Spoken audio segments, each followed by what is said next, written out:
Dear English learners, আজকে আমরা একটি অতি গুরুত্বপূর্ণ টপিক শিখতে চলেছি, যে টপিকের ব্যবহার আমরা ইংলিশ শেখার জীবনে বিভিন্ন চাকরি পরীক্ষাতে শুরু করে academic English, admission English, job English যেখানে হোক না কেন আমরা আজকের এই টপিকের ব্যবহার অহরহ দেখতে পাই এবং আমরা এর ভুলও অহরহ করে থাকি। তবে আমি আশা করি আজকের এই ক্লাসটি ঠিক মতো দেখলে, বুঝলে, জানলে এই টপিক আর কোনোদিনই ভুল হবে না। তো টপিকটি হচ্ছে আমাদের ভার্ব, ক্রিয়া। আমরা এর মধ্যে জেনে গিয়েছি ইংলিশ বাক্যে অর্থাৎ যে কোনো বাক্যে এমন কোনো বাক্য বা সেন্টেন্স নেই যেখানে ভার্বের ব্যবহার নেই। ভার্ব ছাড়া কোনো সেন্টেন্স হয় না, এটা আমরা আগেই জেনে গিয়েছি। ঠিক ভার্ব অর্থাৎ মায়ের মতো, একটি পরিবারে যেমন মায়ের ভূমিকা অপরিসীম, তদ্রূপ একটি সেন্টেন্সে একটি ভার্বের ভূমিকা অপরিসীম।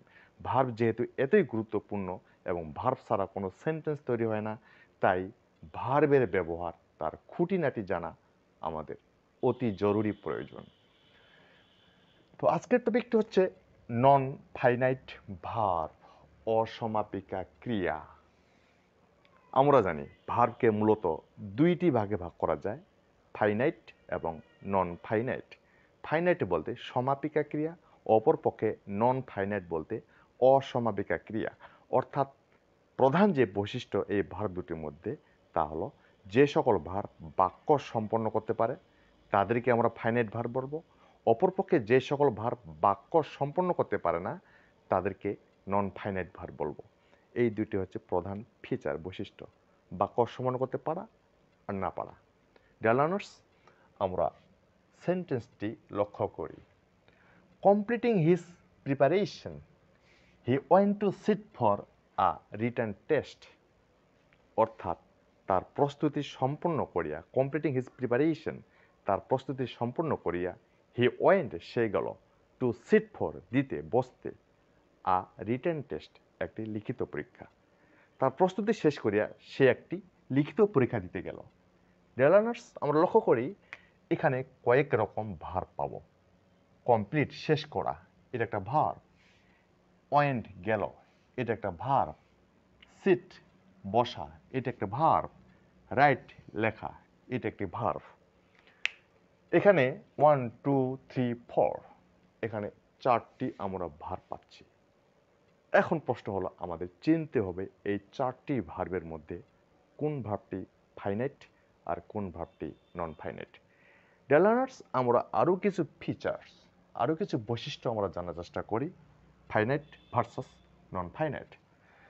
ফাইনাইট ভার্ব অবশ্যই থাকতে হবে, দ্যাট ইজ একটি বাক্যের মধ্যে একটি ফাইনাইট ভার্ব থাকতে হবে। ফাইনাইট ভার্ব ছাড়া বাক্য সম্পন্ন হয় না। অপরপক্ষে নন ফাইনাইট থাকতেও পারে, নাও থাকতে পারে। একটি বাক্যের মধ্যে নন ফাইনাইট ভার্ব থাকতেও পারে, নাও থাকতে পারে। অপরপক্ষে ফাইনাইট ভার্ব থাকতেই হবে। নাম্বার 2, সাবজেক্ট এর পরেই থাকে। ফাইনাইট ভার্বটি মূলত, সাধারণত, অধিকাংশ ক্ষেত্রে সাবজেক্ট এর পরেই থাকে। অপরপক্ষে নন ফাইনাইট ভার্ব যে কোনো স্থানে বসতে পারে। যদি কখনো কোনো সেন্টেন্সের মধ্যে নন ফাইনাইট ভার্বের ব্যবহার থাকে তাহলে সাবজেক্টের পরে না বসিয়া যে কোনো স্থানে বসতে পারে। নাম্বার 3, নাম্বার, পার্সন ও টেন্স অনুযায়ী পরিবর্তনশীল। ফাইনাইট ভার্বটি নাম্বার, পার্সন, টেন্সকে অনুসরণ করবে। নাম্বার, পার্সন, টেন্স অনুযায়ী এর পরিবর্তন হবে। অপরপক্ষে নন ফাইনাইট ভার্ব সর্বদা অপরিবর্তিত থাকে, এর কোনো পরিবর্তন নেই। তাহলে ফাইনাইট পরিবর্তনশীল, নন ফাইনাইট অপরিবর্তনশীল। এখন এগুলো জানার পরে যদি আমরা এখানে লক্ষ্য করি দেখতে পাবো কিছু কিছু ভার্ব আছে যে ভার্বগুলি বাক্যের মধ্যে থাকলেও চলবে, না থাকলেও চলবে। আবার কিছু ভার্ব আছে যে ভার্বটি না হলে বাক্যটি সম্পূর্ণ নয়। এখন যদি পরীক্ষা করি, প্রথমত আমরা ওয়েন্ট ভার্বটিকে যদি আমরা বাদ দিয়ে দেই, ওয়েন্ট ভার্বটি, তাহলে সেন্টেন্সটি দাঁড়াবে completing his preparation he to sit for a written test. অর্থ দাঁড়াচ্ছে তার প্রস্তুতি শেষ করিয়া সে রিটেন টেস্ট, একটা লিখিত পরীক্ষা দিতে, আর কোনো বললাম না। প্রস্তুতি শেষ করে সে একটা লিখিত পরীক্ষা দিতে, এই গেল কথাটা না বললে কিন্তু আমরা মনোভাব প্রকাশ করতে পারছি না। বিধায় এটিকে বলবো আমরা ফাইনাইট ভার্ব, কারণ এই ভার্বটি ছাড়া বাক্য সম্পন্ন করা যাচ্ছে না। তাহলে এই ভার্বটি ফাইনাইট।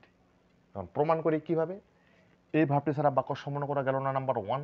নাম্বার 2, এই ভার্বটি সাবজেক্টের পরেই ব্যবহার করা হয়েছে।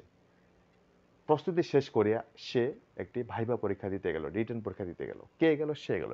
এটা হিটা সাবজেক্ট। এরপরে আমরা ভার্ব ব্যবহার করেছি।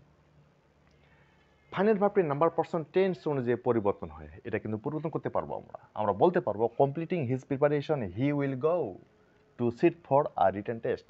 Completing his preparation he has gone to sit for a written test.